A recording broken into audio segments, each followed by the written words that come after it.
फिर भी मंथन करके छाछ को अलग करना, इसी को तो मक्खन निकालना कहते हैं। सोने को शुद्ध करने के लिए अशुद्ध अंश को जैसे शोधित करके अलग करना पड़ता है,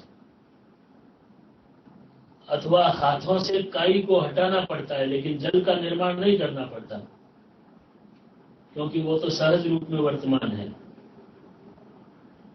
अथवा वायु से बादलों को हटाना पड़ता है, लेकिन आकाश तो स्वयं सिद्ध है ही। धान का आवेष्टन जो तुष है, उसे झाड़कर अलग कर देने पर धान्य कण अनायास ही क्यों न प्राप्त हो जाएंगे।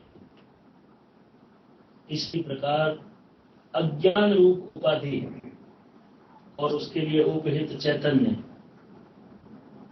इनका विचार करने पर जहां इनका बाध हो जाता है, अज्ञान रूप उपाधि और उससे उपहित चैतन्य, इनका विचार करने पर जहां इनका बाध हो जाता है, तब जो स्वरूप बचता है वो निरुपाधिक स्वरूप है। ये बिना किसी के पूछे फिर स्वयं ही समझ में आ जाता है। उपाधि है चैतन्य को घेरने वाली कोई चीज। तो शरीर उपाधि है, चैतन्य जो बराबर है, शरीर उपाधि है। तो इन दोनों का विचार करने पर समझ में आता है कि उपाधि अलग है, चैतन्य शुद्ध रूप से नहीं जानते, उपाधि को अलग करके। उपाधि तो भगवान ने उपाधि के रूप पूछा, पहले उपाधि का वर्णन किया हमने। उपाधि के अंदर जो भरा हुआ है, तो उपाधि कैसी है, इसका रूप कैसा है, तो चैतन्य इसमें कैसे अलग है, ये बताने की कोशिश करेंगे। खाली उपाधि को नहीं बता सकते। जैसे मैं कहूँ जाओ मैं बुद्धि दे दूंगा उनको, बुद्धि दे सकता, बुद्धि कैसे देगा। आपकी बुद्धि को आपके कार्यों से जाना जाएगा, आपकी वाणी से जाना जाएगा, आपके व्यवहार से जाना जाएगा। तो बुद्धि का रूप ये व्यवहार से प्रकट होता है। किसमें कितनी बुद्धि है, बुद्धि स्वयं नहीं आ सकती बाहर। इस प्रकार से जो परमात्मा का निरुपाधिक रूप है, वो उपाधि के द्वारा ही जाना जाएगा, फिर उपाधि को अलग किया जाएगा।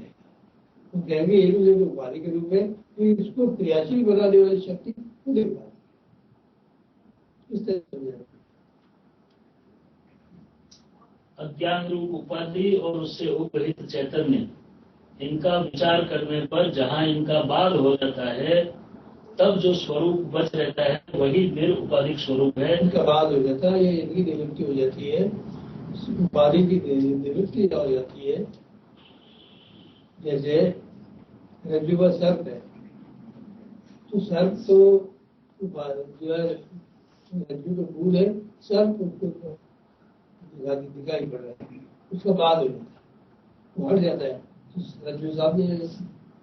तो ये संसार के अंदर ब्रह्म भरा पड़ा है, संसार की निवृत्ति होगी, तब स्वरूप बनेगा। आत्मा है, शरीर की उपाधि है, शरीर भिन्न हो जाएगा तब मालूम पड़ेगा कि आत्मा अलग है। शरीर भिन्न होगा क्या होता है, आत्मा शरीर से निकल के पता नहीं,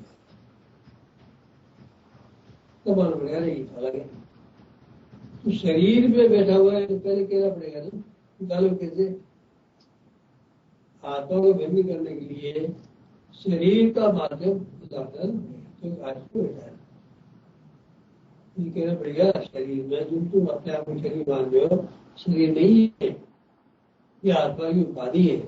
आत्मा जो बैठा हुआ है, शरीर से चालू करोगे, फिर उसको निकाल के देखोगे क्या अलग है।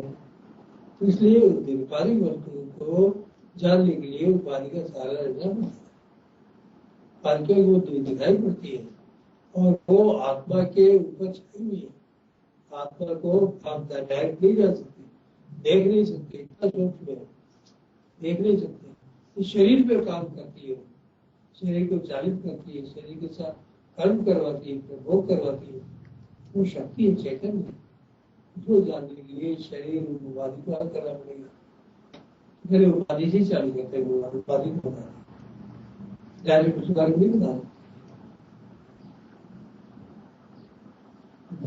विचार करने पर